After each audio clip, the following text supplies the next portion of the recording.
Hey folks, hey everyone, welcome back to another episode of Astra Muse. I'm your host, Muhammad Ali here. Today, I'm going to be talking to another great guest. And the person I'm going to be talking to is actually an old friend of mine. We went to the same university, and fun fact, we majored in the same faculty. And I am super excited to be talking to this old friend once again. So, and the person I'm talking about, and you guys probably know this guy, he blew up recently and he was all social media everywhere. So yeah, without further ado, let me introduce to you guys Mr. Dilmurod Nazarmatov. Thank you. Thanks for having me on. It's a great pleasure. All right, thanks for coming on the show. And guys, if you don't know this, he drove all the way here to come on the podcast, and I can't thank you enough for that. Honestly, as I said earlier, it was a great excuse for a road trip. You have to release stress somehow. Okay. So how do you like this city so far? Is it your first time being in Bukhara? No, second time. Second time. It's not that big of a city, so I had seen everything in my first trip here. But again, wandering around the city once again just felt great, and with this nice weather outside, it couldn't get any better. Nice weather. Okay, I was actually going to apologize to this guy on behalf of all Bukharians here for this dusty weather this morning. No, there wasn't any dust. I think we did not really notice anything. There was strong wind, but yeah, that was the whole thing that made everything so beautiful. Okay, all right. It's a common thing here for this city to have dust storms, and you wake up one morning and there's dust everywhere. Is that because you're close to a desert? Yep. That's exactly why. Right. I was lucky enough, I think, to avoid that. Okay, all right. Glad to hear you liked your stay here. So now, what do you say we talk a little about you? Can you introduce to our audience what you do at the moment, right? Those people who may not know you. Yeah. So I'm Dilmurod, and I'm 25. I've been working as a teacher for maybe 8 years already. First, I started off as a math teacher, prepare students to get into Westminster International University in Tashkent, and then its Lyceum in the first 3 years of my career. And then I made a career switch and started teaching English. And for 4 years, I've been in this business. And now I'm a part of Everest in Tashkent. That's all there is to it, most probably. Yeah. So you said you made a career switch at some point in your life, right? What prompted you to make that decision? Well, uncertainty, most probably, because it was the pandemic that made me think, okay, so most probably I might not have this job security, and I better be prepared. I already had this nice level of English, and a friend nudged me, hey, why don't you just join me and then take this test and see what happens. It wouldn't hurt, right? Maybe you'll have this another option on the table if you need something to keep you going. And it turned out to be the wisest decision ever, because at that time,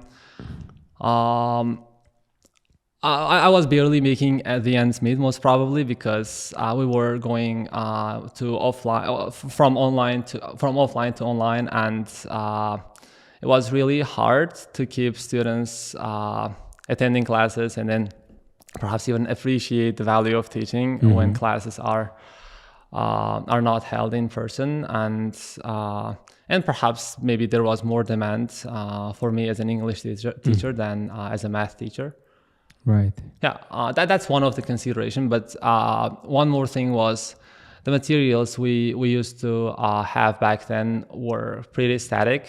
From year to year, we did not really change much because there was no need, right? Everything was well organized, and we pretty much knew whatever we had to teach students, and there wasn't enough of a challenge for me, most probably. And I was like, okay, so most probably I have to choose something that pushes me to learn, to grow both as a person and as a professional. And English, I think, gave me this opportunity, because when you have these weird looking task 2 questions, that research is the only hope you have. When you are entering the exam room, or perhaps you're maybe trying to brainstorm over a certain topic in IELTS, and all these students are looking at you with this intense focus and trying to see what you can come up with.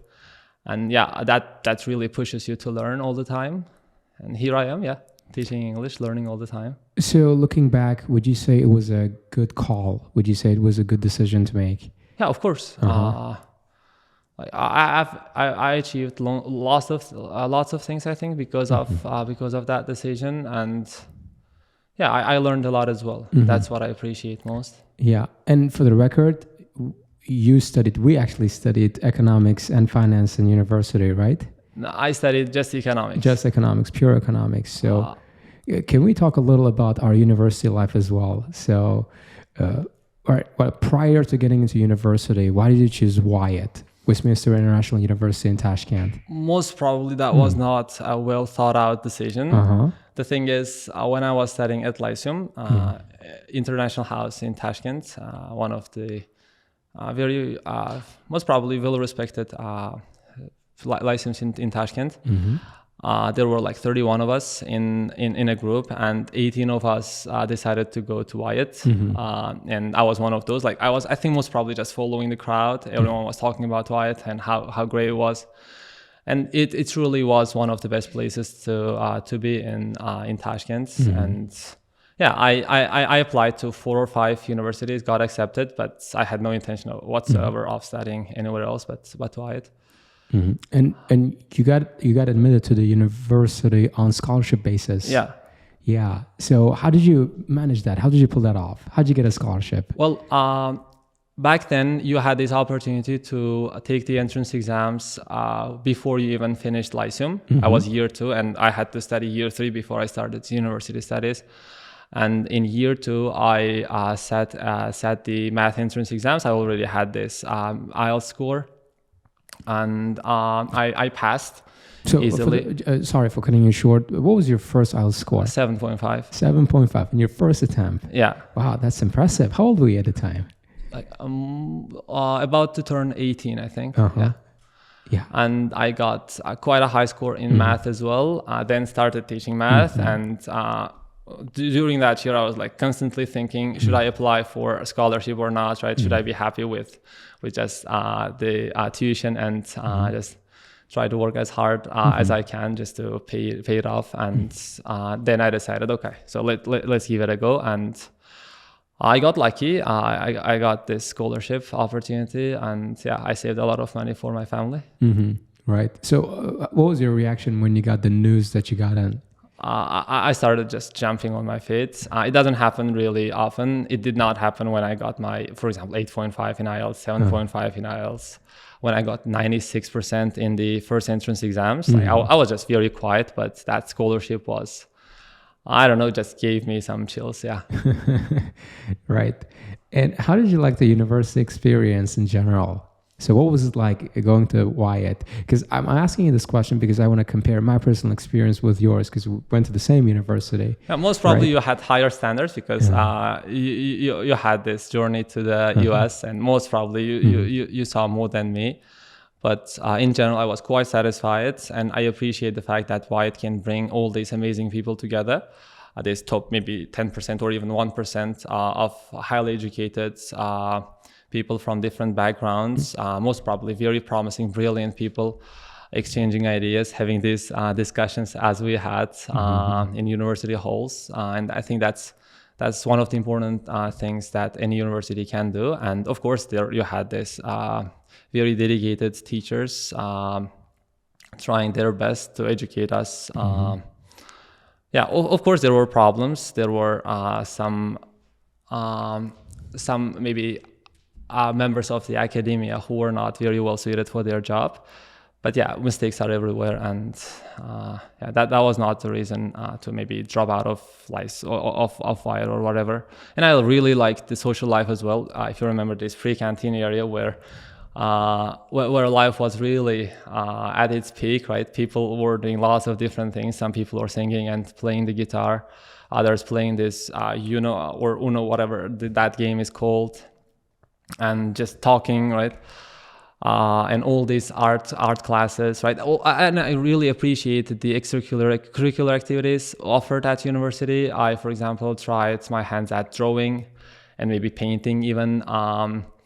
We also had this IT classes outside the curriculum and drama, right? I enjoyed some really nice plays. There are lots of vivid memories that I have from university years.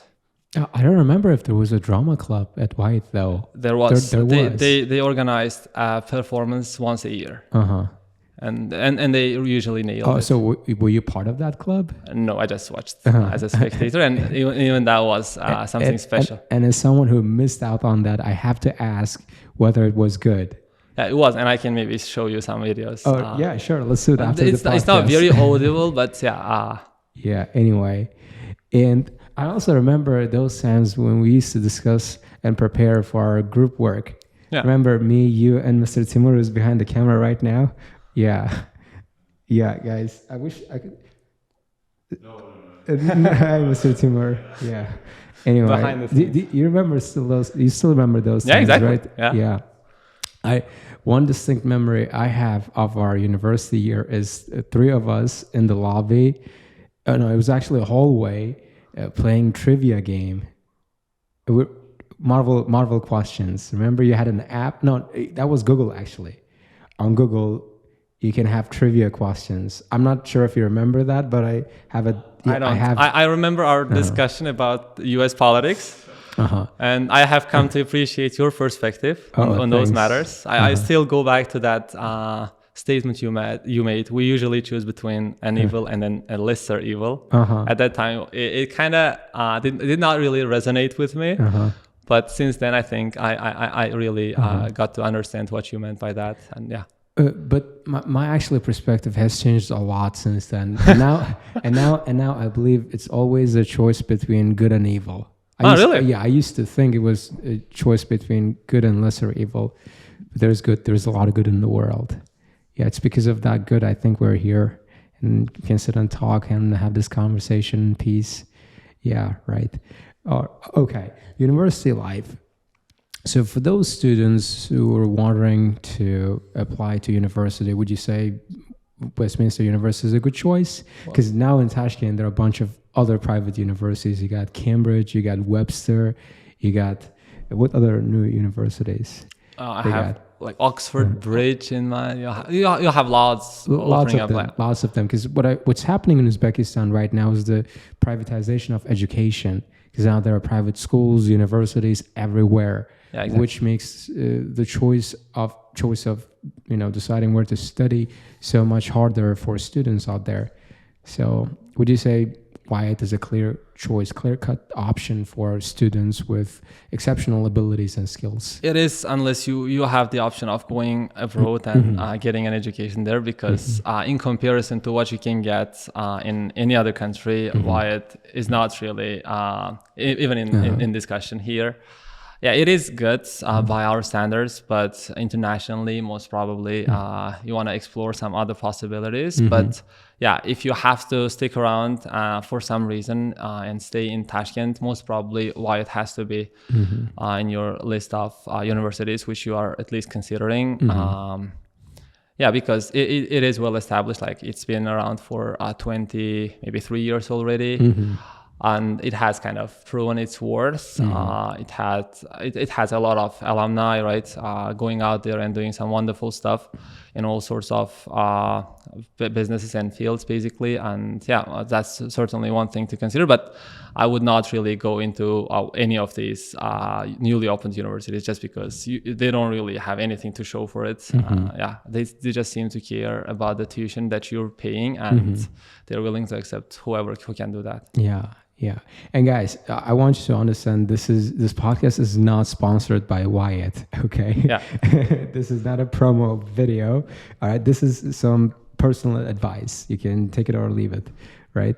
Because if I could go back and study anywhere in Uzbekistan, my choice would still be Wyatt, I guess, or Inha University. Those are two of the great universities here. And then you have Webster these days, providing some quality education. I even thought about applying for their master's degree. I'm still thinking. I don't know. Maybe at some point, maybe I will. So why do you want to do a master's degree? Just to become better at teaching.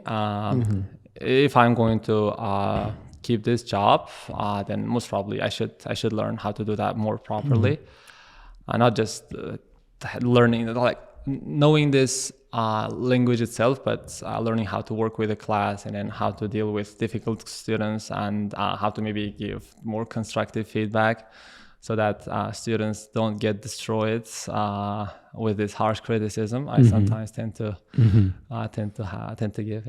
Yeah, push them a little too hard. Yeah, I'm guilty of that too. Okay, I'm not gonna lie. Right. Yeah, that guy behind the camera can confirm that, right, Mr. Abdul Malik? Get off your phone. We're having an interesting podcast. Are you kidding me? All right. Anyway, so right, you said you want to do master's degree to step up your teaching skills, right? Why not just do TESOL or CELTA? So if you were to choose between these options, would you say your money is better spent on master's degree in teaching? No, that master's degree, I think, will also include CELTA courses, CELTA classes. So really? I didn't know that. Yeah. So it's like killing two birds with one stone, right? Yeah, that's very smart. But you are obviously paying more, so you really have to maybe think before you make that decision. But yeah, that's something that I'm considering. Right. Not that I'm going for it right after this. Anyway, I should think about that too, because every professional teacher I'm talking to telling me that I have to get Tesla, I have to get TESOL, I have to get either a master's degree in teaching. Unless I do that, I'm not a professional teacher. But so would you say a degree is important for someone to be a good teacher, or do you think it's something you can figure out yourself without a degree? I would believe there is this correlation between better teaching and then these qualifications, because they are there for a good reason, most probably, or so I would like to believe. They're not just scamming people, and then people are not just paying so much to get nothing. Most probably you will, as you said, step up your game and become a better teaching, hopefully. Yeah. On second thought, I actually agree with what you're saying here, because getting a degree is not just about the knowledge, it's also about the experience, right? You get to network with people, right? Open up your mind to new perspectives, right? And find new opportunities. I mean, who knows? You might decide to change your mind and pursue something else. Exactly. Right? So there's more to getting a degree than just getting information, knowledge, right? Our expertise. And then you're not just getting lessons, but you're exchanging ideas with some other fellow teachers or would-be teachers, and maybe you bounce off ideas off each other, and most probably it's gonna take you a long way, because recently I've been hanging around some really great teachers who are not really well known who are not really well known on social media or whatever, but their teaching skills are far better than mine, and I just admire them for what they have learned, and I'm trying to learn as much as I can from them to apply the same things in my classroom. So I think TESOL would be just another way of doing this on a maybe greater scale, because So based off what you're saying, do you think students should trust a teacher with TESOL more, or CELTA more than a teacher with a band 8.5 or band 9? Well, if you are with no TESOL.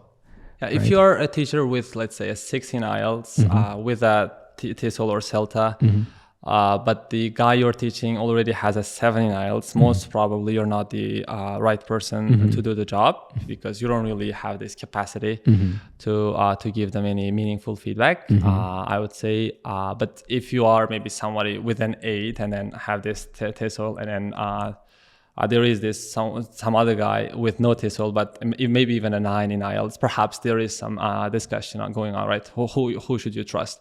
Maybe that niner perhaps has this skills, right, without actual qualifications. So you might maybe go in and then see a trial lesson, because I think most education centers offer that. And if that guy can make you feel comfortable enough in the classroom, and maybe over the course of several weeks, if you're feeling that your perspective on the language and maybe even attitudes to learning is changing for the better, and you see that you're learning certain things from them, you are more inspired than before, then perhaps you should stick around. But if not, then you should definitely check out the other guy, or perhaps you can start with the guy with a lower score, and then if you're not happy, make that decision again.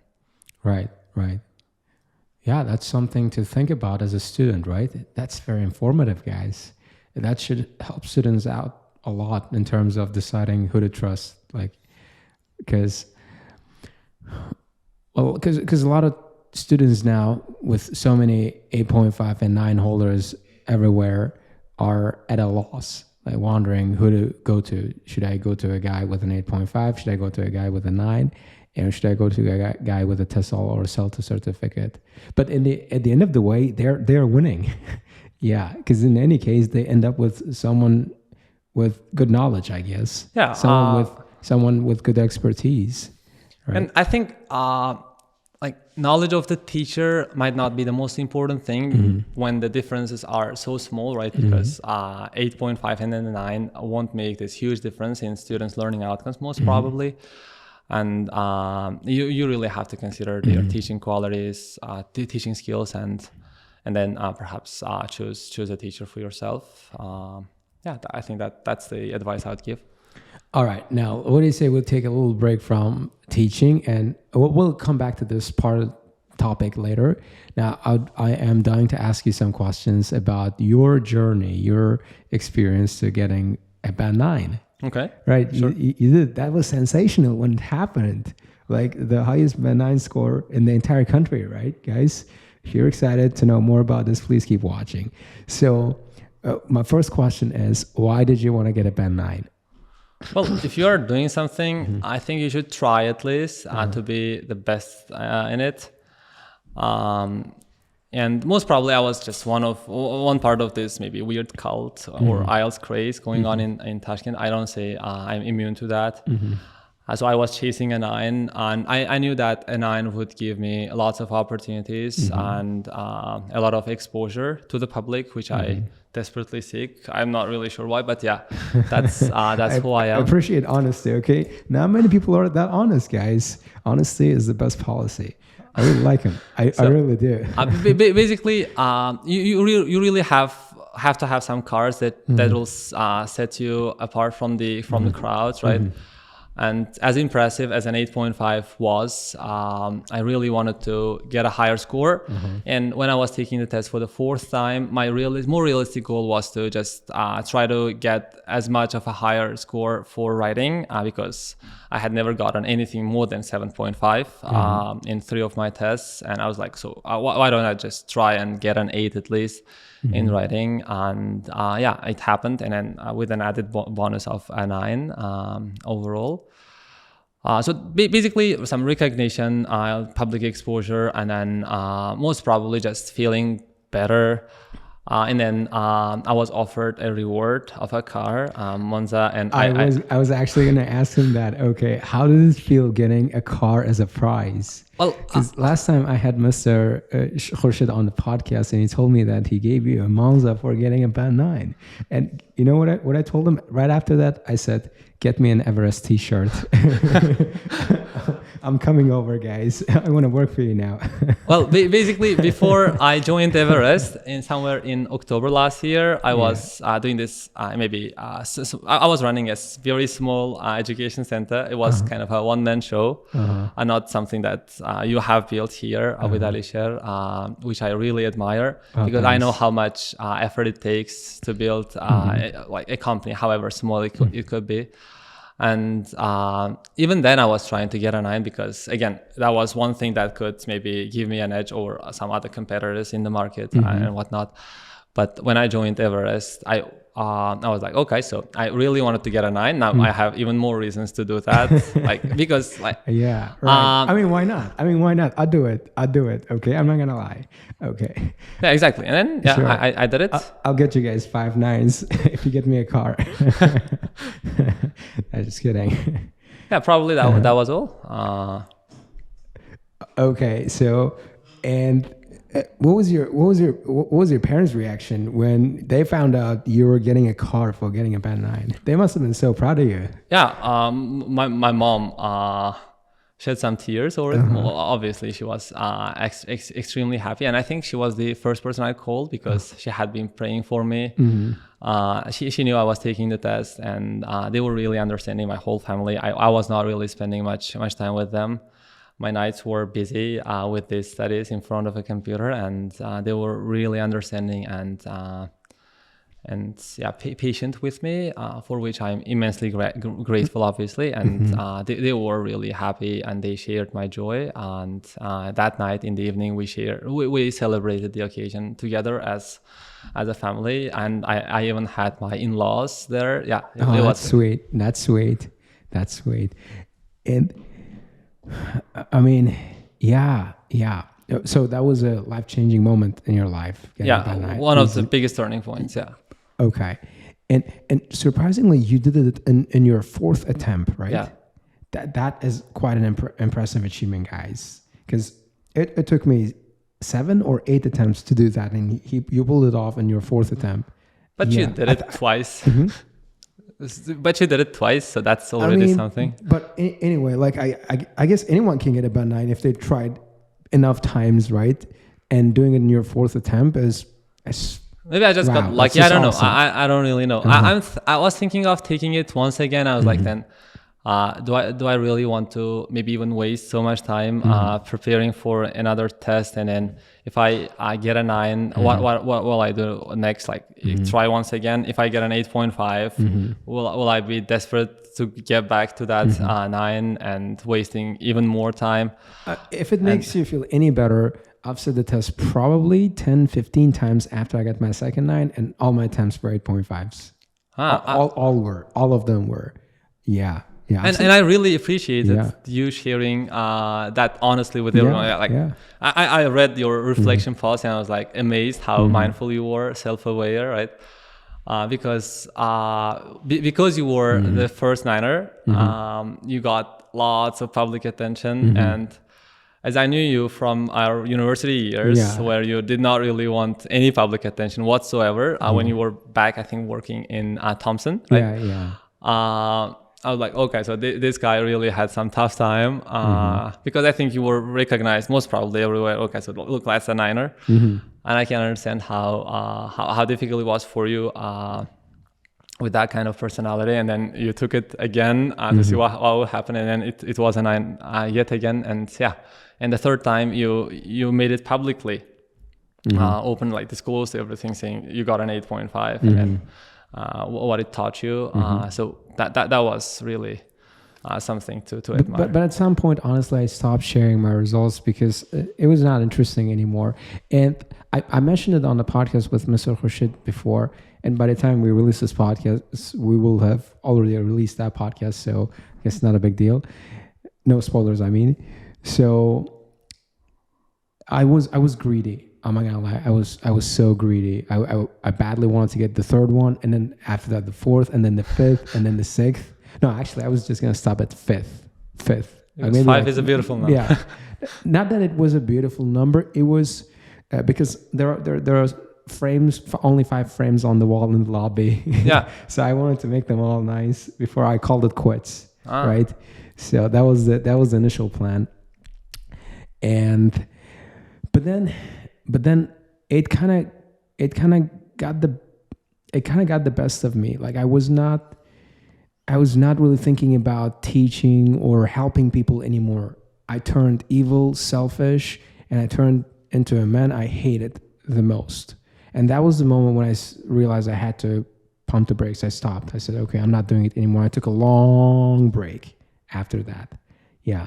But I'll be sitting the test a few more times in the future for professional reasons. Yeah, I'm thinking of doing the same thing, but not making it publicly available, so that I don't feel that I'm a loser or whatever, and I have to maybe like prove my self-worth maybe to everyone, because So you do care about what people think of your score? Well, yeah, I think I am a social animal, and I really care about what. So you care so much about maintaining that persona? Not so much. Like I think I would not really feel very comfortable with myself even, right? Because I have like really high standards for myself, And I'm thinking about maybe trying to get a 9 in writing. Really, I don't really care about listening and reading anymore because like that's not impressive anymore. Like if you are just very focused in listening, you'll get that 9. If reading should not be that much of a big deal in Uzbekistan because every other person is getting a 9 in reading these days. But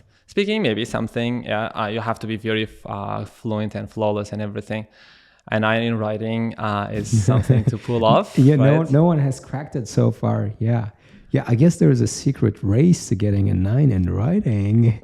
We're disclosing it for the first time here on the podcast. That makes it so exclusive. And one more reason I think it's worth taking this maybe again is we don't really know how to do task 1, right? Especially when you have these diagrams and charts. I don't think many people know what exactly they have to do to get a high task achievement score. And that's something maybe we should try to learn because in my 3rd attempt, I got a 6 for task achievement and then 8 all over the world for task 1.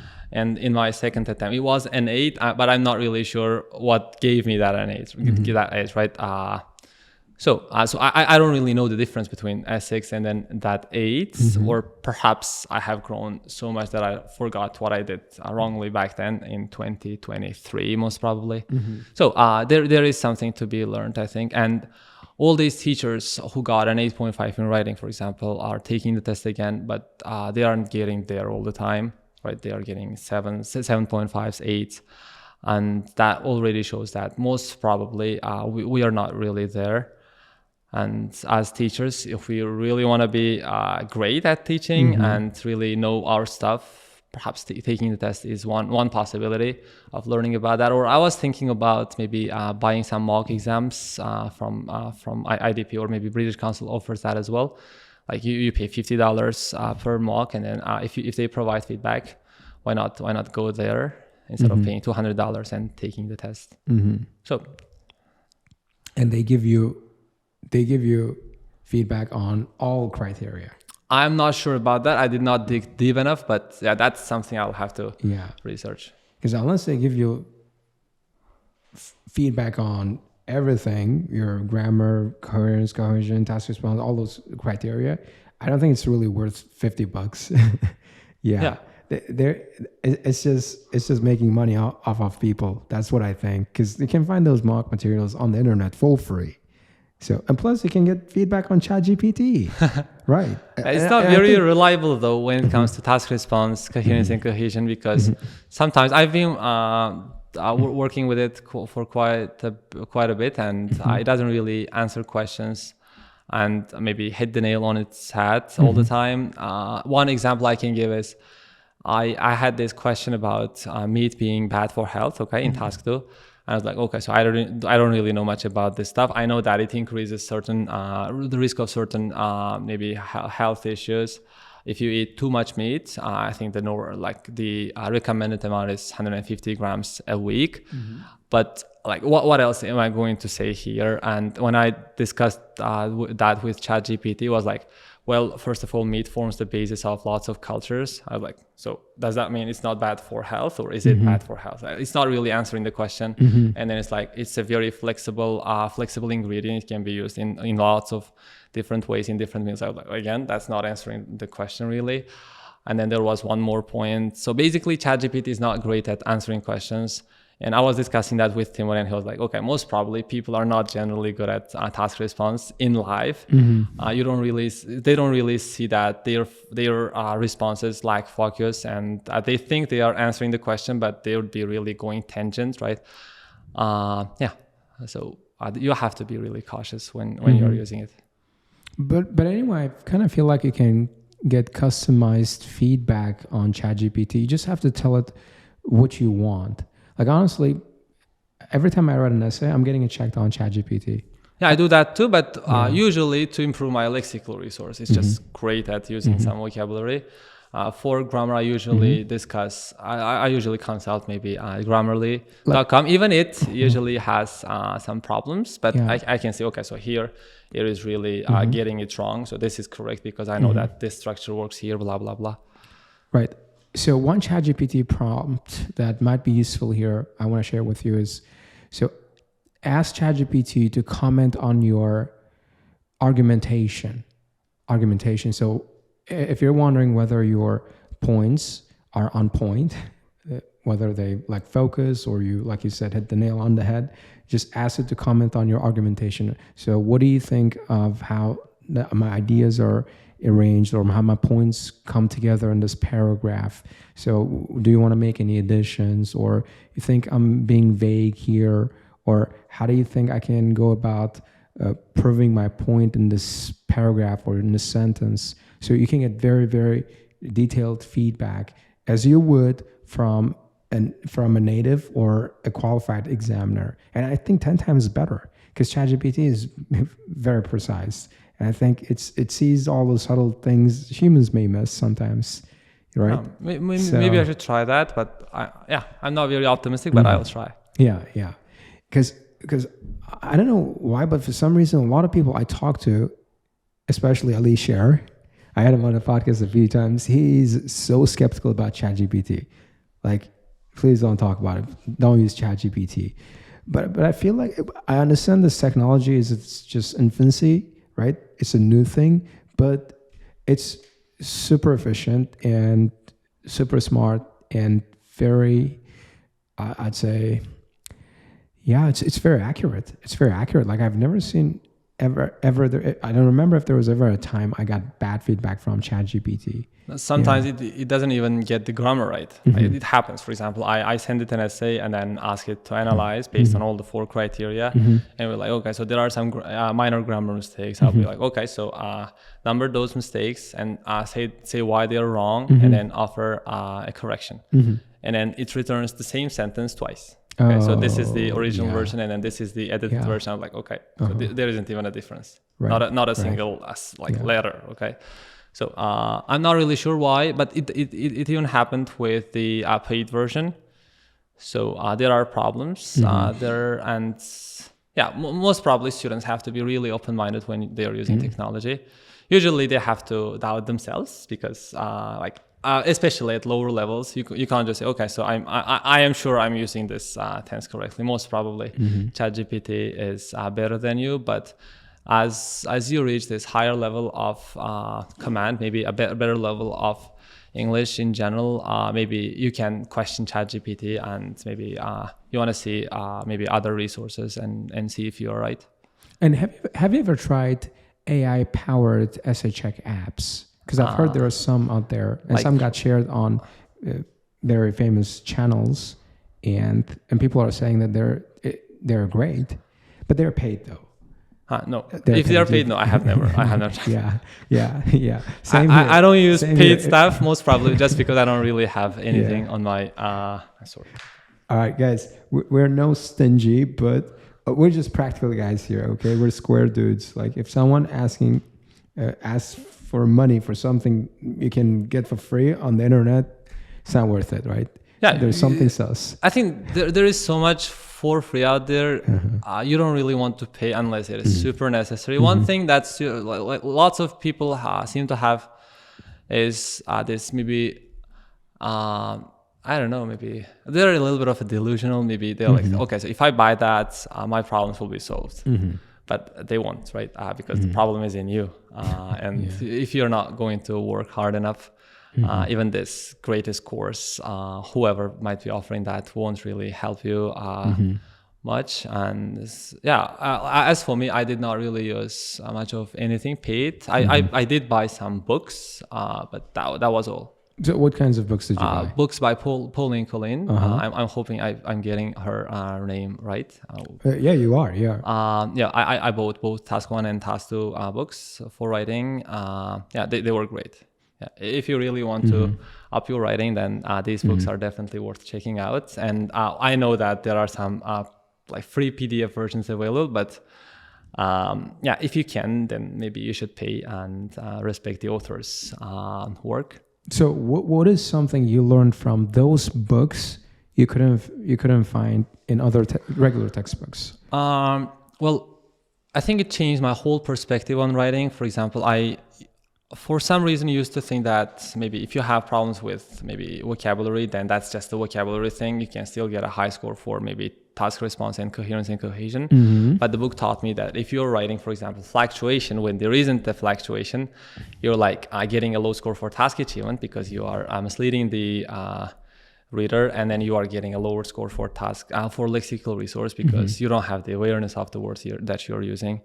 And sometimes maybe even coherence becomes a problem if you're using the wrong word. For example, she gives this example of I think a pavement, right? If you don't really have the word pavement and write a road, you are again lowering your task achievement score, you're lowering your coherence and cohesion score, because at some point this might cause you a problem, right? You won't really make your points clear. Maybe like a new road was built so that pedestrians can walk safely, right? So that's like, okay, so what's happening here? It causes confusion, and you are getting some lower scores for everything, and that's one big lesson from the book. And I also tried to learn as much as I could about task achievements. What things should I include in my essay and what should I leave out? I learned some structures, some words, but generally I had this confidence that whatever I was learning was not in vain, and I was not learning something I had to unlearn later, because it was coming from such a person with so much authority and so much expertise. It gave me a lot of confidence as well. Right. Sounds like something I should check out later. If you haven't, then Paul and probably. Colin, yes. Yeah. Do we use Paul and Colin's textbooks here at the school, Mr. Abdulmalik? No, we don't, right? Even common mistakes at IELTS, no? Common? No, probably not. No. Oh.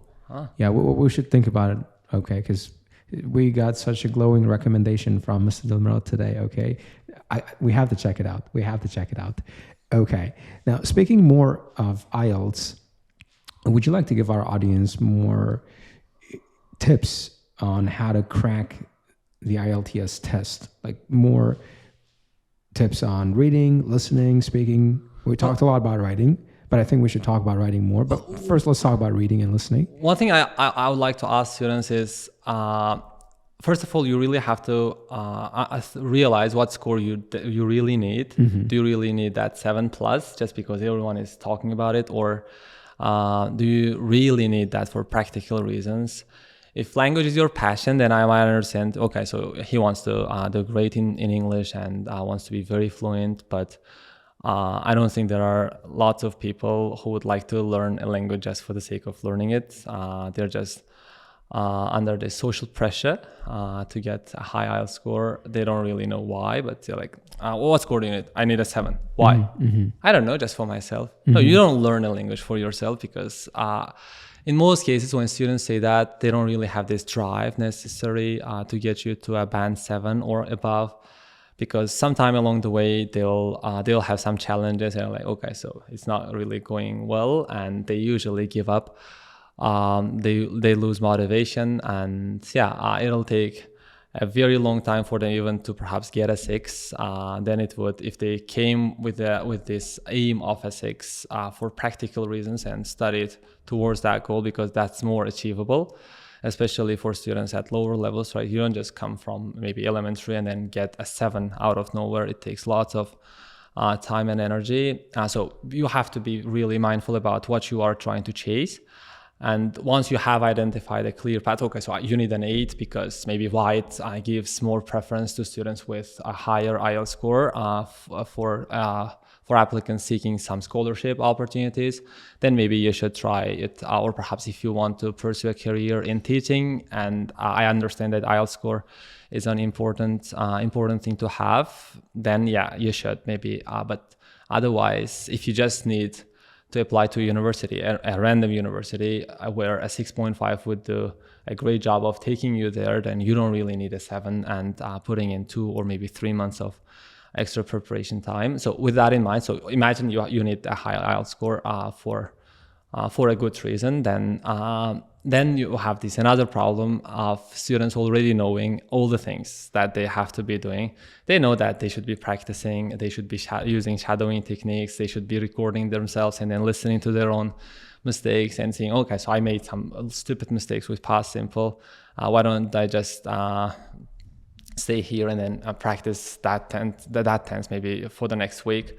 maybe making 10, 15 sentences at the end of every day, just saying what I did on that day, right? So that I'm just practicing this targeted area of grammar. And then once I'm done with that main problem, I'll just get back to maybe speaking practice again, and then identify the next biggest problem, and then I try to fix that. I think students know all these things way better than they should to convince them that they should be doing it, but for some reason they just don't, and I don't really like giving advice for this reason. It's just like they are listening to you and like, okay, I should do that, I should do this, and then they know that it's uncomfortable, they don't even try, and they'll be watching another episode of maybe the same podcast, trying to find someone who will just offer them a secret sauce that'll magically take them from a band 6 to a 9 in speaking, because I really show my students how I got a 9 in speaking. And I was talking to Timur because we were watching some of your episodes with Alisher, and I was like, okay, so even Muhammad Ali makes mistakes in speaking. I was like, okay. And then, so basically that kind of shows me that we are all fallible, if that's the word, and we all make mistakes. But the way to reduce those as much as possible and to hone our language skills as much as we can is just sheer amount of time we can invest in preparation. I know that you almost never speak Uzbek when you don't have to, and that's one way of going about it. But I was just would go home and open my laptop, take some notes. Okay, even in part 1 questions, and I really did that for part 1 questions. I would think of ideas for each and every question in all the part 1 topics. Okay, I'll be talking about this, this, and this. Okay, here my answer is really boring. Can I think of something interesting? Okay, so that sounds better. I'll keep the examiner intrigued and whatever. Not that I'm saying you should be doing all these things, but I'm like, okay, why not to give that guy some good morning, perhaps, right? And when I felt that my vocabulary was not as great as it could be, I was like, okay, so talking to ChatGPT, learning some words, and then incorporating those chunks into my speaking. And I tried to revise my answers and listen to my own recording. Okay, I stopped here. I don't like this pause, so let's repeat the process. And okay, so here I mispronounced the word aquarium, and I would just sit there and repeat the word like 10, 15 times until I got it right. And I was like, okay, so now I'm happy with the result. But even now, I'm not really sure if I'm pronouncing the word aquarium correctly. Right? That's how tricky some words can be, even for me. And that's what I did. I tell this to my students. They're like, okay, so that's the key to success. And next time I ask them if anyone practiced this, I'm like, no. Yeah, there is no way you're pushing me this hard. And then you basically kind of hold back a little bit before you give advice, because you see students know everything, but for some reason they don't. So how do you think we can get students to do what they're supposed to be doing? Well, I think we should first push them to really understand why they need English. If there is enough motivation, like intrinsic motivation, not just a burst of motivation just because they watched certain videos, right, some speeches, and then things that just pump up some blood into their veins and then disappear after some time. If for example, that's the only hope you have to get you from a really bad position in life, maybe financially, right? Because I have some friends for whom IELTS was the only escape from maybe poverty, right? And we are really talking about poverty, and IELTS was the only viable option for them at their age, and they did what they had to, and they got the scores they need, and then they got a nice job, and now they're living a comfortable life because of all this determination. But for some people, grit is not just their thing. I think maybe there is some personality aspect to that, but I'm not really really sure about other factors. So that's something that keeps me puzzled. What I personally think is what we actually do here is what we call constant reinforcement. Like we have a bunch of guidelines and rules, and we are enforcing them every day. every day. So, like you said, students are supposed to be working on their mistakes, repeat through repetition, and they're simply not willing to do it voluntarily. So we have no choice but to make them do it. Yeah, you keep them after classes, I think. Detention. They get some form of detention, or I literally make them do it in the class. I do it first and then say, okay, now it's your turn. Repeat after me. And I let other people watch this. So because when I'm trying to send them the message that if you don't do what's required, then you have to do it here in public. So if you don't do it in person, if you're not doing it outside the classroom, you're doing it with me in the class. And I don't really mind it. Like we're stuck here. We're stuck here. That's what the message I'm sending you. I'm not teaching you a class today. We're all stuck here in this room and no one is leaving until we're done. Yeah. Yeah, it's like the army. And I may come across a little aggressive for that, but it works. It works. It's a very practical approach, right, Mr. It is practical, but I would wonder about maybe looking at it from other students' perspective. Like it's not their fault that somebody else in the room is not prepared, and they are paying the price too. Like it's not a problem if it's one class, right? Right? It's still recording. Still recording. Every time this laptop blinks, my heart starts aching. Guess what happened? The other time I had Mr. Khurshid on the podcast. We had 5 hours shoot, and turns out the last 2 hours mics weren't working. That was a real palm on the face moment. I felt so ashamed. I felt so ashamed. So every time I hear clicking or blipping sound from these laptops, my heart starts aching. Yeah. My heart starts literally pounding. Yeah, technology is a tricky thing. I was the other day recording some lessons. I was like, okay, so I was not really screen recording. I was recording myself. I was recording my voice, but for some reason, I was recording the wrong screen. My God. Okay, an hour wasted. Yeah. And guys, please tell me these cameras are rolling. They are, right? Okay, all right. I'm happy. I'm happy.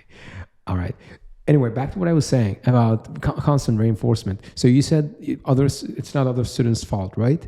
Yeah, that's what I think. And that's exactly what makes the student who did not prepare feel bad, feel embarrassed. And actually that thing is necessary. And that's what I call a necessary evil. Because if it's not self-inflicted, this embarrassment and anger, because I think what really helped me go from being a complete noob in everything, including English, was embarrassment and anger. I got seriously angry at myself. I was so pissed at myself that I could not look at myself in the mirror. And I promised myself I wasn't going to do that until I did something with my life. Whoa. Yeah. But the problem is students don't simply have this inner drive, like you said.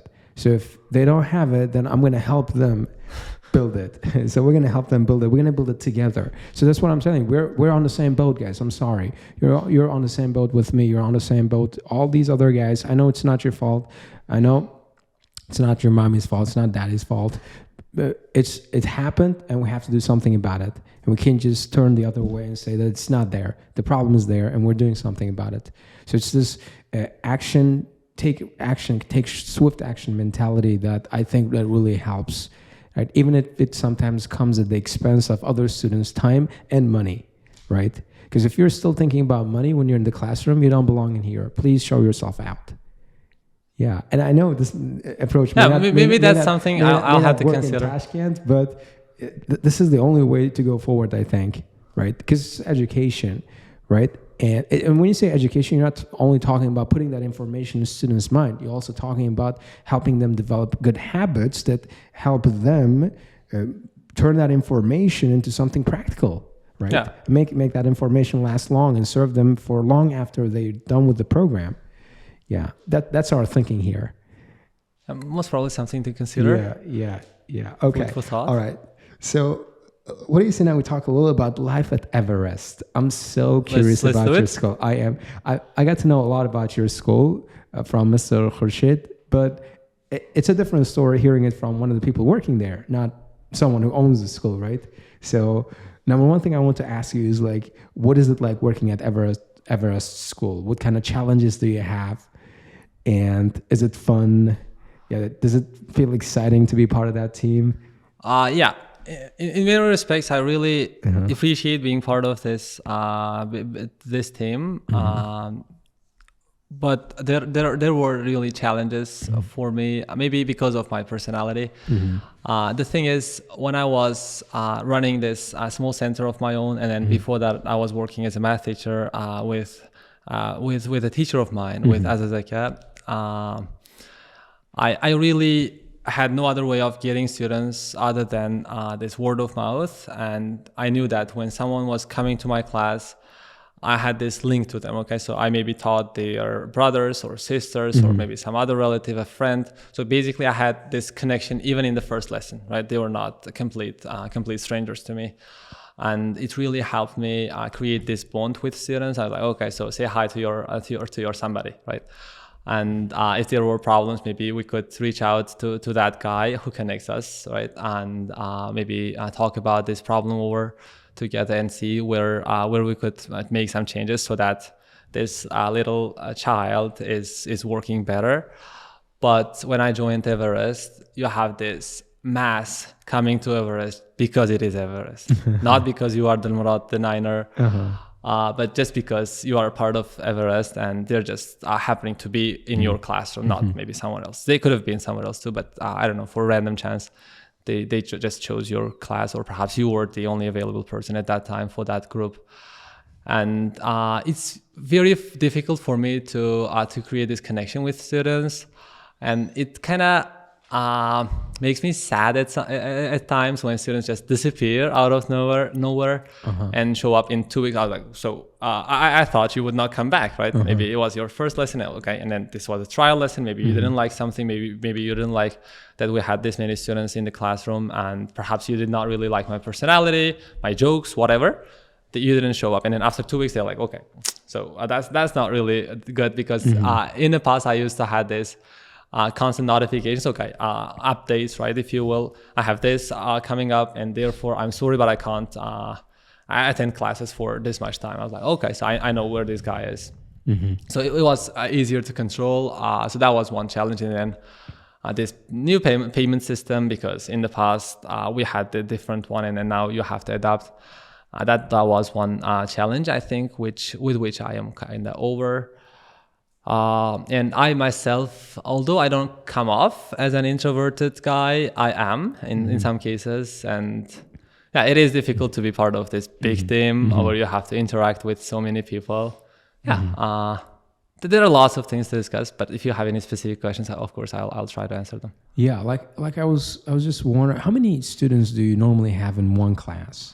Well, that's different from teacher to teacher. I know there are classes. Like how many students do you have? Like 20, 25. Okay, so 20, 25 groups or students? Students in a group. Okay, all right. So it's like a school-sized group. Not school size. Schools like classrooms in schools are much bigger. I think like we used to have like 41 people sitting in one room. That's big. That's big. And at some points we were like 50 in live stream. So that's not as big as it could get. But yeah, there are some classes where there are just 2 students sitting. I even have, for example, a class with 8 students only. So that's fine too.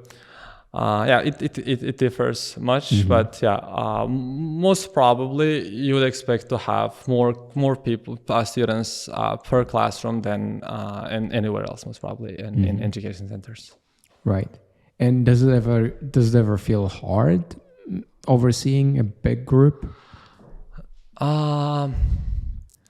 Like sometimes, for example, administrative tasks such as maybe checking the homework takes up more time than usual, because like if you have 10 students, that's 3 times as fast as having 30 students.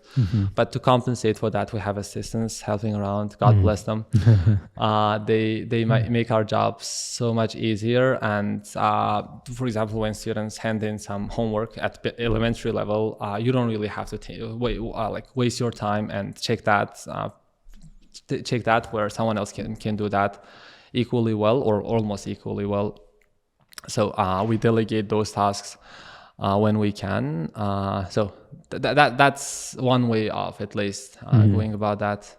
Yeah, that's kind of relief. But teachers here though at our school, don't really get an assistant teacher, no matter how big they are.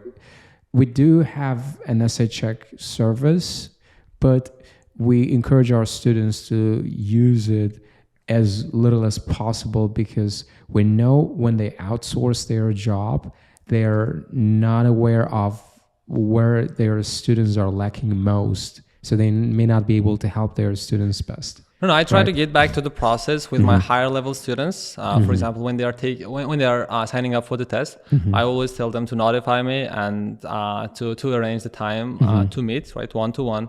Usually we have speaking mock exams, like maybe 15 minutes of speaking, and then me record, like taking notes on their weaknesses, and then providing feedback, and then asking them to work on that for a week or maybe 10 days, and then I will see each other once again.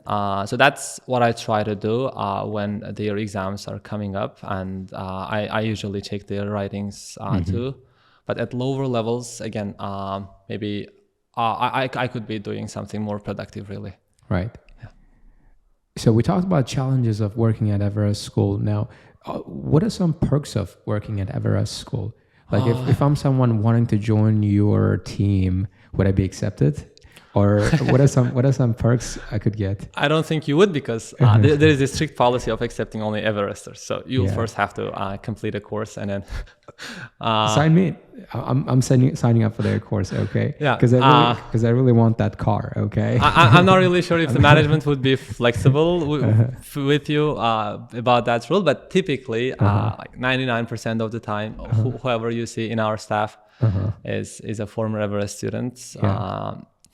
So that's one of the requirements for acceptance. So basically, the good things about working at Everest is maybe the location is good. Like it's only 15 minutes drive away from where I live, so I don't really have to wake up early. That's a big plus for me. And he's exposing himself. Okay, next time he shows up late to class, you guys know why. And I usually apologize if that happens.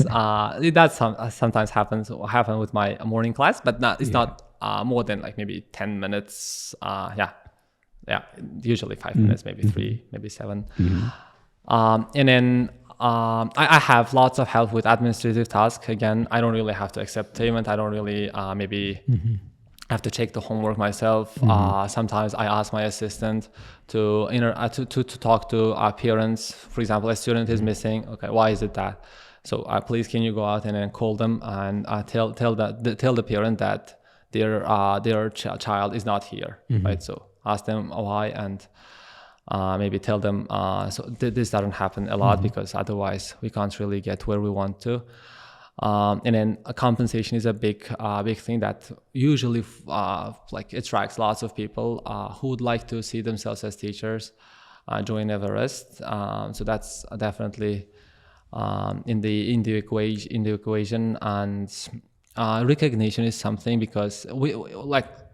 Although this 9 was an impressive thing, I don't think I would get as much exposure and this limelight and whatever if I was working independently, because they invested so much to make me known and my results seen in public. So that's something I appreciate. And again, usually students are seeking Everest because it has established itself with maybe results and with its values and whatnot in the market, and lots of people are just flocking to classes. Yeah. Right. So, and it's like a badge of honor working at Everest School, right? I don't know. I don't feel any better working for Everest as a teacher. Like, I don't feel more proud of being a teacher than I was in the past. So, so is there something that sets Everest apart from other schools in Tashkent? Well, so what's something Everest School offers, or what's something you feel about the school you don't get when you work for other schools? Well, the teachers, I know, like there are more than 400 people working in the company. So I don't know everyone. Right. And I'm not really sociable, so I don't really get to know lots of people. I usually keep this low profile of maybe keeping myself to my classroom. But those people who I do know really care deeply about their students, and that's what I really appreciate about the school. Maybe that's something that I really see as a unique thing. Not unique. Maybe that's a biased thing because I don't really know other teachers working in other education centers that And much. do you guys do anything in the way of social life, like parties or going on trips? Like with our staff members? Yeah. Actually, we're planning a trip and to have a picnic in the countryside this upcoming Sunday next week. Can I come and join you guys? Most probably you can. That's something. Yeah, we do this. Yeah. And does it happen like once a year or every couple of times a year? No, once a year you have this a New Year party or maybe a party that coincides with the celebration of the New Year, and you basically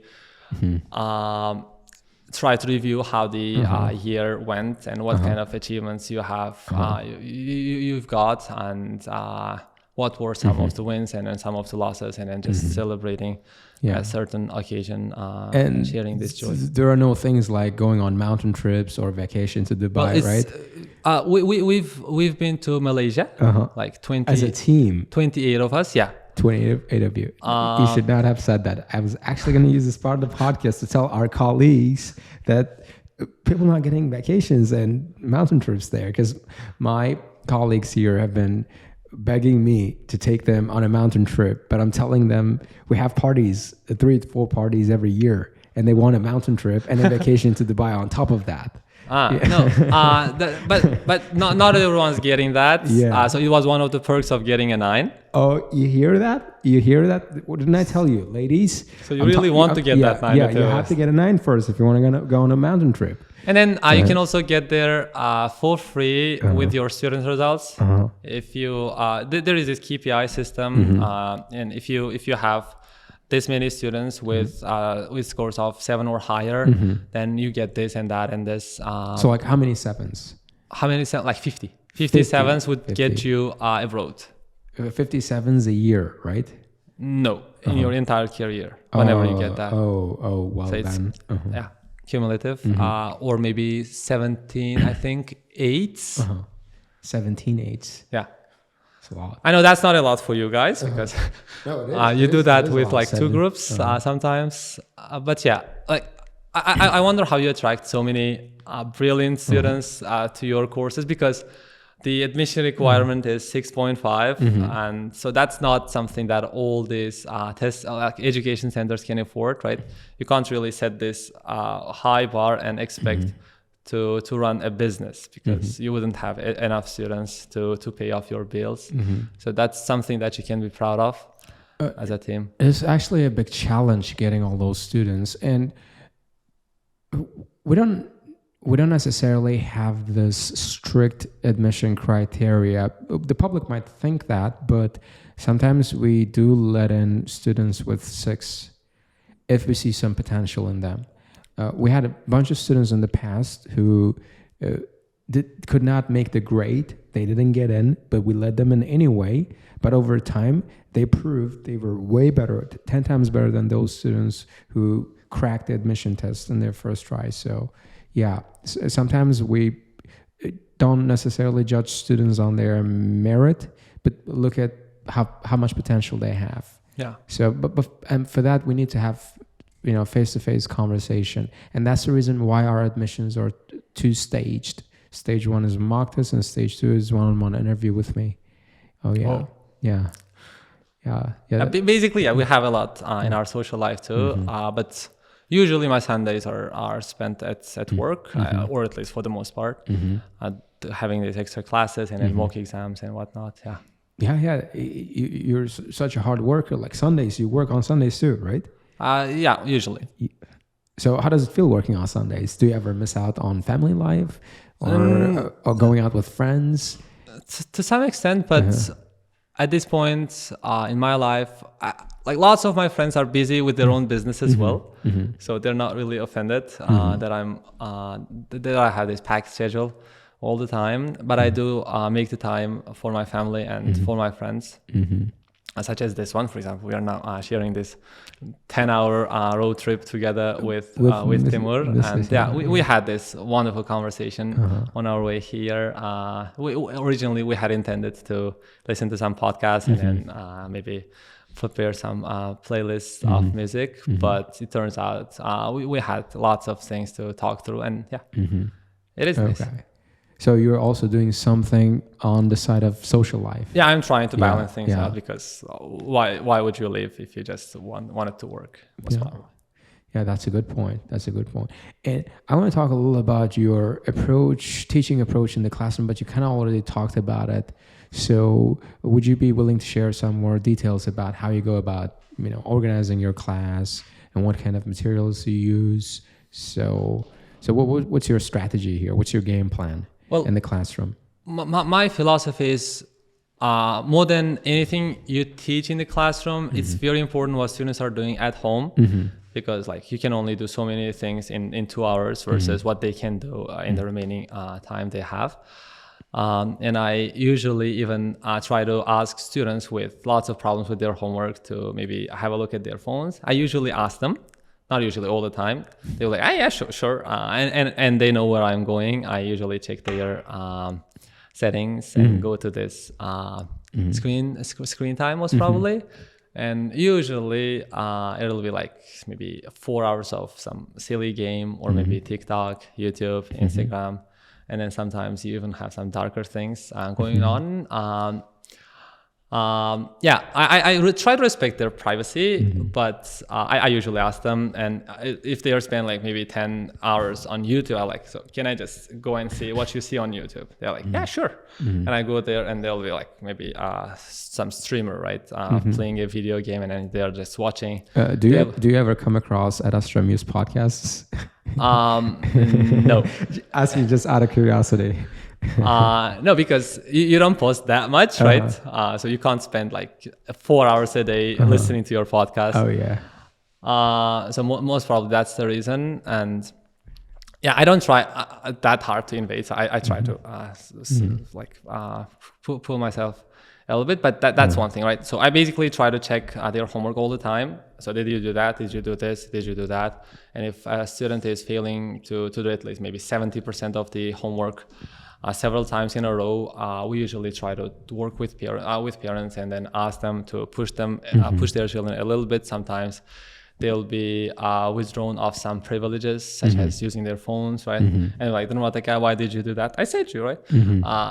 I could do certain things to you. So they'll be like, okay, I have to study. And that's one way of pushing them. And when you interact with students one-on-one, at least for this little while, when you're asking some vocabulary, I think students feel this personal touch, that they're not just a cog in this machinery of students coming in, paying their tuition, and then just going. So they're not just numbers, right? They are students whose lives actually matter to me as a teacher.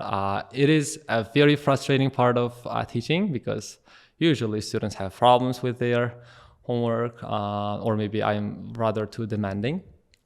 But yeah, that's how our lessons begin. And then if I get frustrated, I usually try to lose these tensions with some jokes and relax a little bit myself as well, because it's really difficult to have a good lesson going with this stress and disappointment. So some jokes, and then we'll set off to the lesson. I usually explain a topic or two, sometimes three. And if I see these students already falling asleep because they lost their concentration, I try to squeeze in some maybe worksheets and then some maybe exercise. And if I have to teach something else, then I go back and do that. But I usually struggle with managing my time. I'll usually have the next class waiting for maybe 5 or 10 minutes to get in because I'm not very punctual when it comes to ending lessons. But so you try being generous with your time in the classroom. Yeah, but I feel bad, not because of myself, but because of those students waiting, because I understand that they might have some plans right after my class, right? Maybe they have parents taking them somewhere, or perhaps they have another class that they have to run to. And therefore I try to be as punctual as I can. Yeah. Your teaching approach is very well-rounded. I'll tell you that. Okay. Thank you. Just sitting here listening to you made me fall in love. Okay. If I could sign up for anyone's class at Everest School, that would be Mr. Dilmurod for sure. No, most of these things come not obviously from me. I had lots of great teachers. As I said, I worked with Mr. Aziz, or Azizaka, as I call him. I have huge respect for this person and what he does for his students.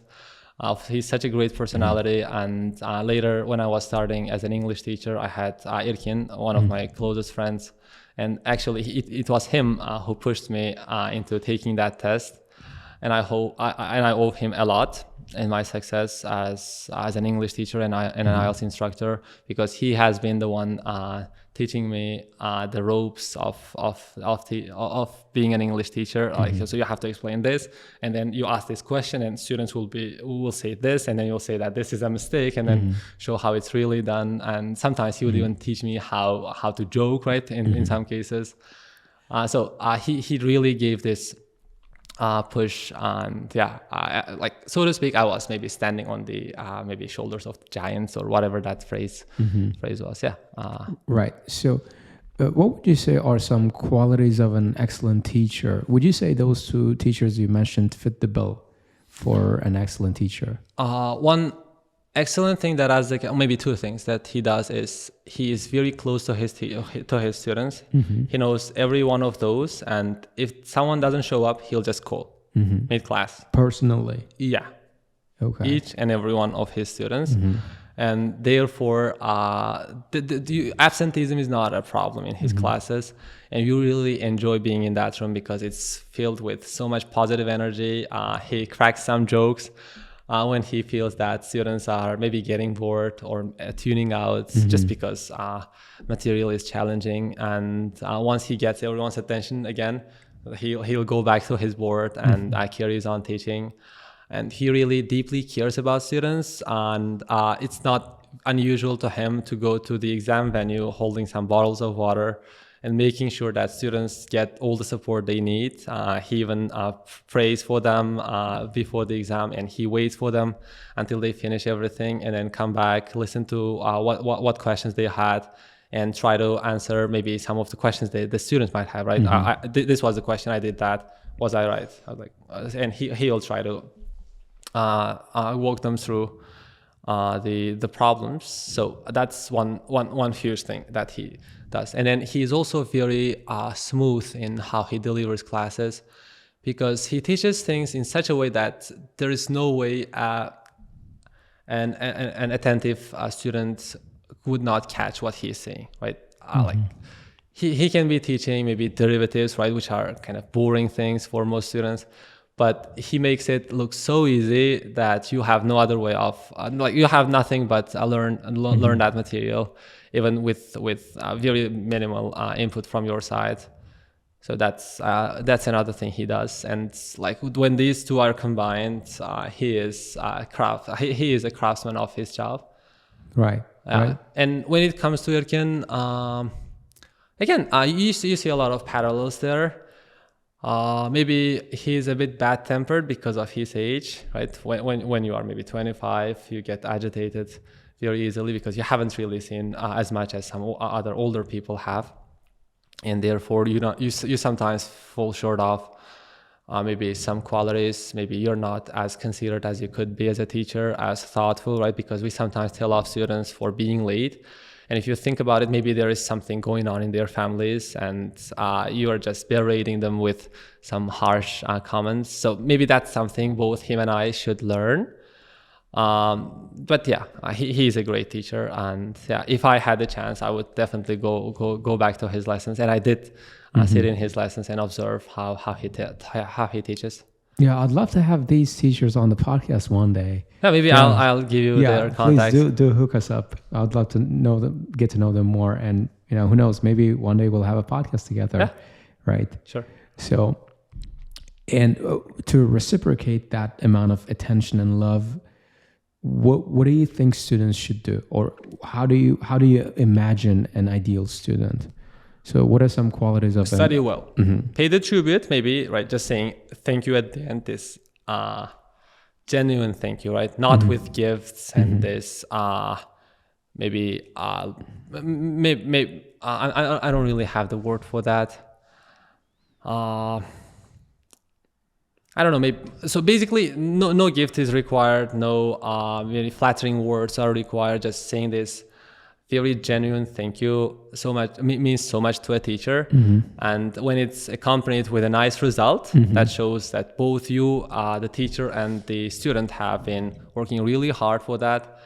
I think is going to show that everything you did was worth it, and that's the best any student can do. Yeah, it's so nice when students are grateful, right? Yeah, and sometimes Right, you'll have these students who work really hard, they fail, but they realize that they've grown a lot, right? They learned a lot, so they won't be disappointed. Yeah, they are sad because they failed the test, but at the same time, they are thankful to you. They are happy with themselves because they worked hard, and then they are happy with you because you tried as best as you could, and they feel that they matter to you, and then they'll thank you anyways. And maybe even join your classes to give it another shot. Yeah, that's also something I feel grateful about students. Right. And is this something common among your students? Is it? Is it something common among your students? Students you teach right now, or you've taught recently? Well, it's a mixed bag. I think you don't usually get to choose who you teach, or maybe for the most part. Yeah, but there are really smart kids who inspire me and give me hope. I usually joke, okay, so you are the future of this country. I'm like, I'm 25, so I'm part of this too. But yeah, you really are guys going to rock this in the future. So and the other day I was teaching them some statistics about GDP and whatever, because it came up in the reading passage, and like students did not really get a part about financial affluence on maps, and then I showed them a map that was described in the passage and gave them this quick lesson about the importance of right policies in going the right way as a nation, because I was showing the example of Kazakhstan and Uzbekistan, first going with almost similar earnings in the 90s, and these two lines converge, maybe diverge, right? As time passed by, and I was like, yeah, so you have to do the right things. And then I showed another example between Turkey and Poland, where a similar thing was observed, right? Like Turkey was doing quite well, and then because of some problems, it is paying out. It is not paying the price. And yeah, I usually try to teach not only just language courses, but maybe teach them something about the world, and that's what I love about IELTS. Right. And do you also teach any math? No, not teaching any math. Because when you said GDP statistics and derivatives, I thought for a moment you're teaching SAT as well. No, I'm thinking of taking SAT just for the fun of it, but no, I'm not considering teaching it. Okay, all right. So now I want to talk a little about your personal pursuits. Okay. So what do you find yourself doing when you're not busy teaching? Well, sometimes I dabble in some video games. We play Counter-Strike, yes, 1.6, this classics, with some of my fellow teachers usually, or maybe some other friends. Sometimes I'll be playing Dota, the first version, again, classic, old school, but not very often. What else do you do? I like walking in parks. Watching some nice films, listening to some songs. I like dancing in privacy, singing again in privacy. All right, now I have so many questions to ask. Number one, you said you like walking. Are you into fitness? Do you hit the gym? Do you go to the gym? No. Okay. I did that like for 6 months straight because I was trying to gain some muscle. But after 6 months of gym workout plus this diet, five times a day, and like I just gained 2 kilos, and it was horrible, and I gave up. Now I realize that shouldn't be just the only goal, right? Because you want to be fit You want to be healthy. Were you go tracking running. your calories at the time when you were trying to put on weight? I can't do that. Like it wasn't really. Oh, you should have done that. You should have done that. Because so if you're trying to put on weight, you should simply go on what's called caloric surplus. So you should simply eat more than you're burning, right? So for that, you need to literally track your calories. So if you have 2 eggs and a sausage for breakfast and some bread, you have to go and look up their calorie count on the internet and write them down. Do the math, yeah. And do it for all your meals throughout the day, right? And then work out how many calories you're spending at the gym or you're walking or teaching a class. And I literally did that. So did it work? Huh? Did it work? Like, No, I've been on caloric deficit. I did the opposite, trying to lose weight. And guess how many kilos I lost? 20. Okay. I lost 20 kilos. I used to be 85 kilos. Yeah, I remember in year fat. 1, you had some. Yeah. Yeah. And I'm down to 65 kilos now. Yeah. But I attribute it not to really tracking my calories, but to mostly, this thing I do called intermittent fasting. So I have only 1 meal a day. That's great. And saves so much trouble. Then I was also supplementing my diet with some protein. This. I don't know. That's good. But even those didn't help. I like, okay, so that most probably that it's means not that. you were not simply eating enough. You have to eat enough. No, I would be stuffed, okay, during the day. I would eat so much. People who were around me would get bored. Are you eating again, right? But yeah, most probably they were not very high in calorie, most probably. Right. Or you might want to get yourself like a professional trainer because they know the science of it, right? They get you a personalized diet and training routine and you follow it for 3 months. I'm sure you can put on. I've been thinking about this and mass. pushing myself, and I actually started doing some calisthenics, right? That's what it's called, like doing a little bit of push-ups and then some other exercises, which I can't really name. Training your legs and then your core muscle, core strength, or maybe and in your abdomen. So a little bit at home, like 10 minutes a day. That's, I think, a modest, but still and you say you also like watching movies, right? Yeah. So what are your top 3 all-time favorite movies? I don't know. Like when these questions are asked, usually, or at least me, I usually pick those that just pop up in your mind, because I watched Oppenheimer very recently and it really impressed me. So that's. So what would you like about that movie? Well, I think it really shows people's, like, maybe this OP's perspective on things. Like, and we were discussing this with Timur on our way. He's like a little bit puzzled. He doesn't really know what he's doing all the time.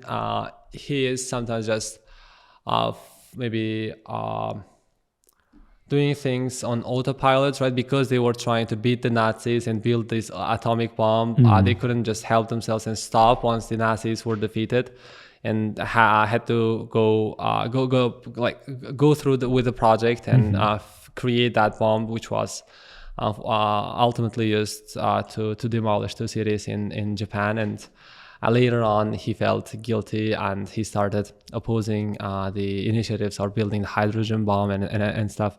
So basically, it shows maybe character development, and I also liked there's maybe games between characters. I think the guy was called Mr. Strauss, right? Who was trying to maybe stab him in the back, and then actually Opie turned out to be much smarter than him, and he also got lucky. There are lots of things to say there, and the whole cinematography was there.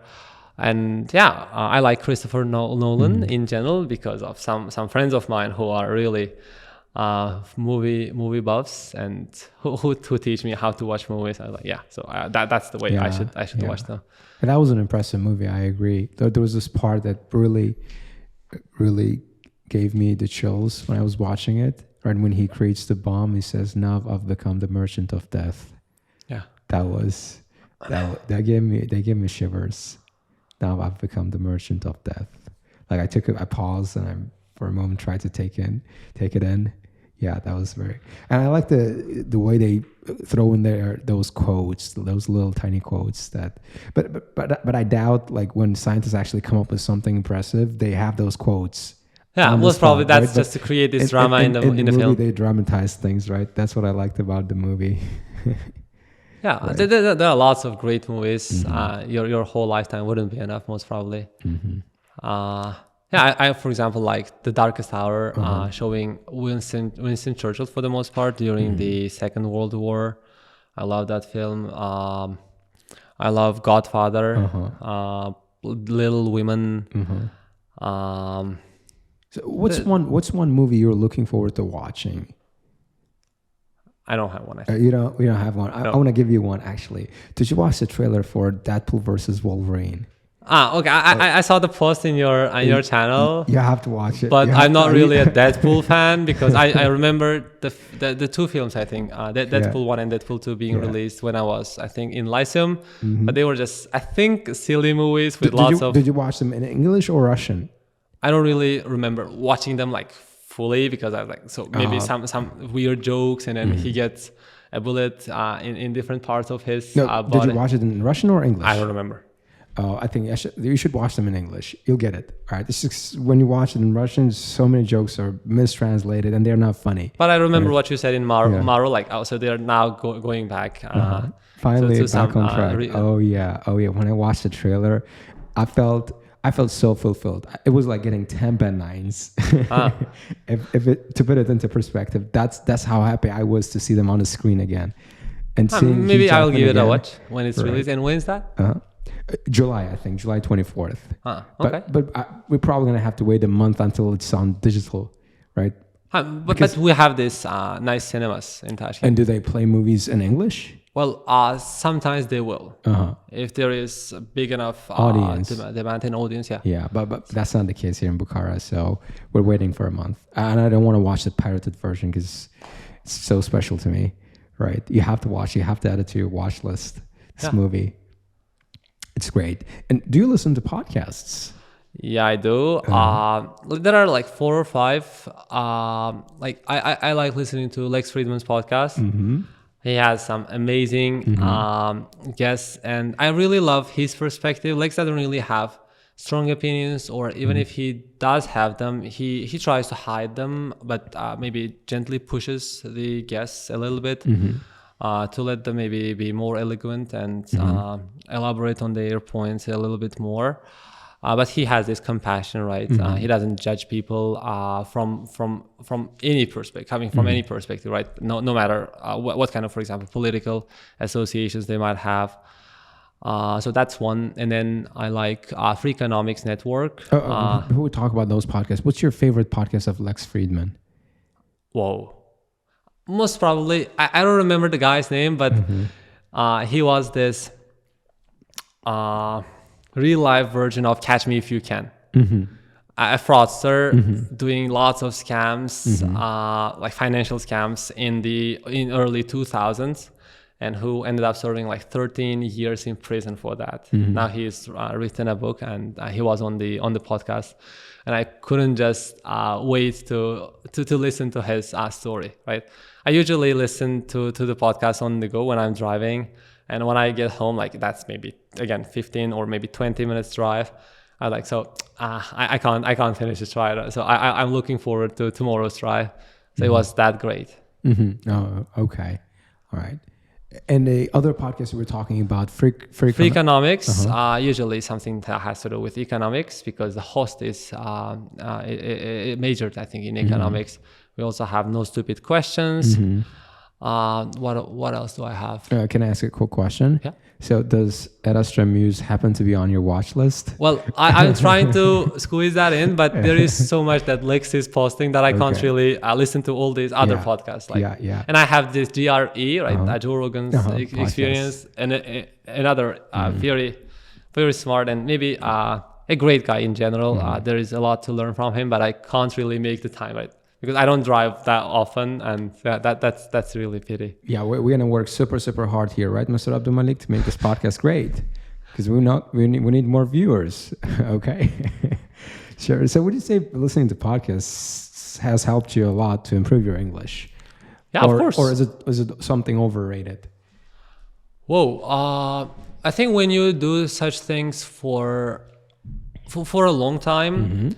for long enough, then you definitely see some great improvement in your English, because like when I took the test in 2016, I got maybe 7.5. It was a good score, but still, after that, I did not really study English, right? But after 4 years of studying at university, learning different subjects in English, writing different courseworks, listening to podcasts, watching films, and doing all this stuff, I suddenly find myself at 8.5, right? Of course, we spent like 2 months for prep, but I think that was most probably just to get back to this format, right? IELTS format, rather than just improving my language skills. Because when I started answering some questions like, is tea popular in your country? I was like, I don't really have the exact statistics, so that's how bad I was at IELTS. And my student, my friend would correct me and say, don't be weird, okay, don't say such stuff, and then he would give me some alternatives. So basically, if anything, this exposure to English content was the only thing that helped me to get better at English. And yeah, probably if you have the time, listening to it is a great thing. And other than just learning English, it's also a great way of improving yourself as a person, because there are so many brilliant people who can teach you lots of different things. Sometimes things that you should be doing, and sometimes things to avoid. But yeah. That's actually something I'm thinking when I listen to these podcasts or watch them on YouTube. There's so much free education out there. Yeah, exactly. And people don't see it. Exactly. Some people pay hundreds of thousands of dollars to get that education, when in fact they can just get it with a click of a button, just like that. All you have to do is to tune in and listen. Yeah, exactly. You just have to find the right podcast, because there are so many vying for your attention. And if you can choose the right things and maybe contemplate about what they are discussing a little bit, then I think it'll take you a long way. Oh yeah, for sure.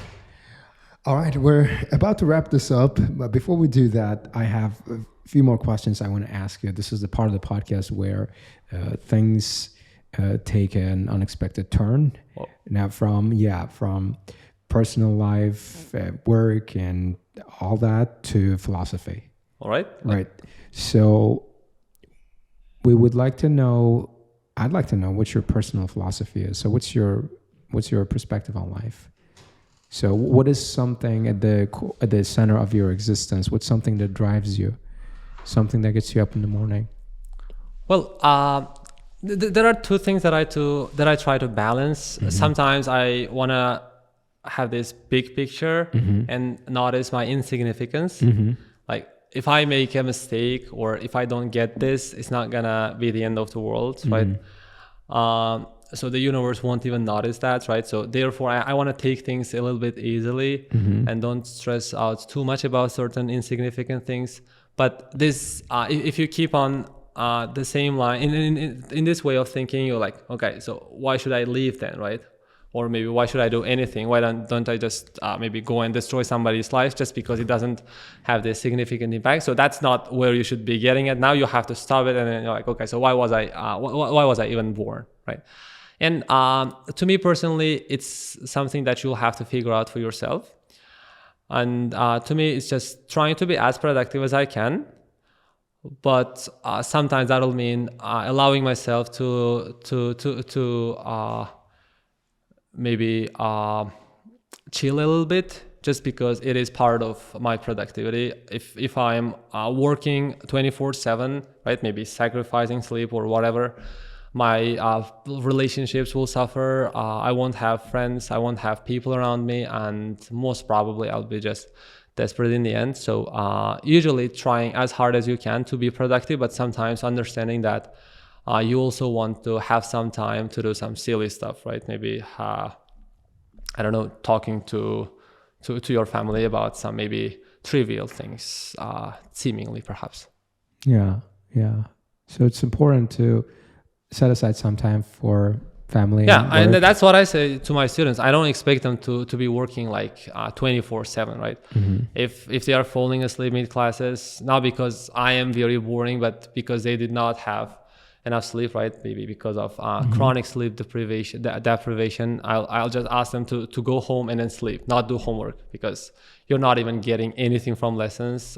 Certainly you're not getting that when you are maybe working at home. So that's important, right? You really want to give your body and mind a little bit of rest in order for those to function properly. Yeah.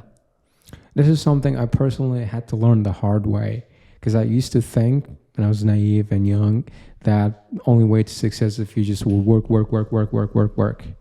not realizing that it was a recipe for disaster. Yeah, it might be. It might be fruitful in the short term, but in the long run, that'll not get you anywhere other than some maybe health problems. Oh yeah, and shattered relationships. Right. Yeah, all those missed hours of sleep and time with your family will eventually catch up to you. And man, let me tell you, it's no fun. It's not pleasant. All right, one last question I want to ask you today is, and that's this question actually for our viewers. I know a lot of the people who tune in to watch this podcast are young people, 16, 15, 16 demographics. So what's one piece of advice you would give to 15, 16-year-olds out there? Or what's one piece of advice you would give your 15, 16-year-old self?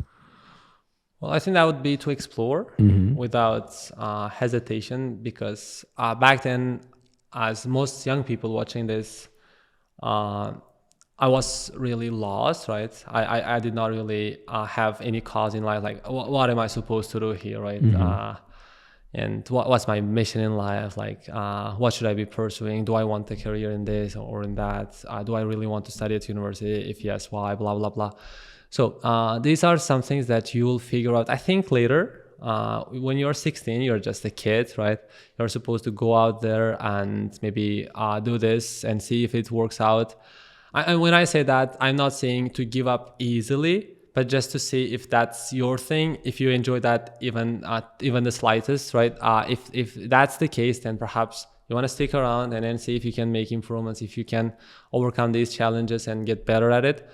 But at the same time, I don't want those young folks to force themselves into maybe complying with these social norms and then getting into university first thing after they finish school. Perhaps they want to be flexible. If a gap year is what it takes, perhaps they want to allow themselves to be this silly kid and then maybe try this internship opportunity, maybe work, maybe, I don't know, in a certain position, even for free, or perhaps take that class, usually free classes, because there is everything free online, and maybe see what their passion in life could be, right?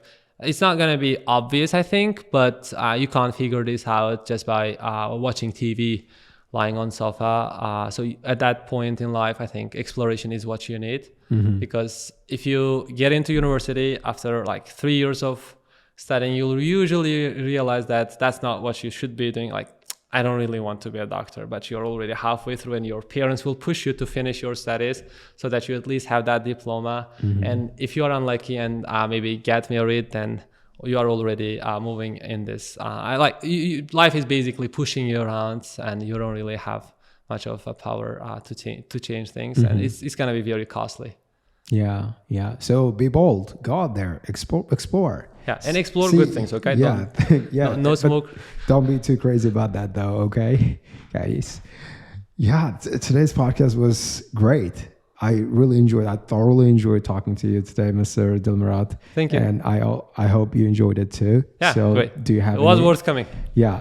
Do you have any final comments you'd like to make before we end this? Don't be like me. Start following at Muse, and I'm sure you had some wonderful guests. I was watching these various short clips that you were sending maybe in your Telegram channel, because that's where I usually follow you guys. Most probably it's definitely checking out and basically learning from people, different things. And that's all right. Thanks again for coming on the show today, Mr. Dilmurod. I really appreciate you traveling all the way to Bukhara to make this happen. No, it was great fun. It's a crossover of a lifetime, okay? We were talking about Deadpool versus Wolverine. Well, there you go. Here's your Deadpool versus Wolverine, guys. All right. If you enjoyed today's episode, please leave us a thumbs up.